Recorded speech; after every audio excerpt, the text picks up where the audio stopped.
जी मसूद साईं, मुंहिंजी हिकिड़ी शइ आहे, शाइरीअ जे हवाले सां मां पेश कयां थो। हे उन्हनि दोस्तनि जे नाम आहे जेके दोस्त बचा आहिनि।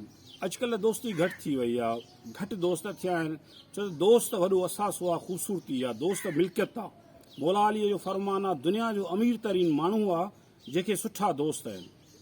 ऐं साइंस रिसर्च कई आहे त जेके मुख़्तलिफ़ क़िस्मनि जूं बीमारियूं आहिनि नी, उन्हनि में बीमारियुनि में ख़ासि तौर ते बिज़नेसमैन, अमीर, ताजिर बीमार था गुज़ारनि, पर जेके दोस्तनि सां सुठा दोस्त आहिनि उहे कॾहिं बि बीमार न रहंदा आहिनि। जेकॾहिं पंहिंजे ज़िंदगीअ जे घटि ॿूसट जे माहौल में दोस्तनि सां 2 कलाक बि गुज़ारिया नी, उहो वॾी ज़िंदगीअ जी हिकिड़ी एनर्जी आहे।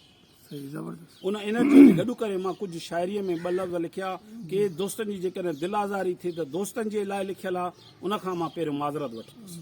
ठीक है। मुझी शायरी आ कुछ 2 लफ्ज़ ये आहिनि त इश्क में फरियाद ज़ारी को अची मूंखां सिखे। इश्क में फरियाद ज़ारी को अची मूंखां सिखे, बिरह जी बात सारी को अची मूंखां सिखे। दर्द जा दर्जा पढ़ी मूं पास कया आहिनि केतिरा। दर्द जा दर्जा पढ़ी दर्द अहिड़ी शइ आहे, उन जा किताब, उन जूं हिस्ट्रियूं, उन जूं डिग्रियूं पढ़ी मूं खोड़ पास कयूं। दर्द जा दर्जा पढ़ी मूं पास कया आहिनि केतिरा, आहज़ारी इश्क वारी को अची मूंखां सिखे। बिरह जी बीए पढ़ी, बिरह जी बीए पढ़ी पास कयमि एमे इश्क उल्फत बिरह बारी को अची मूंखां सिखे।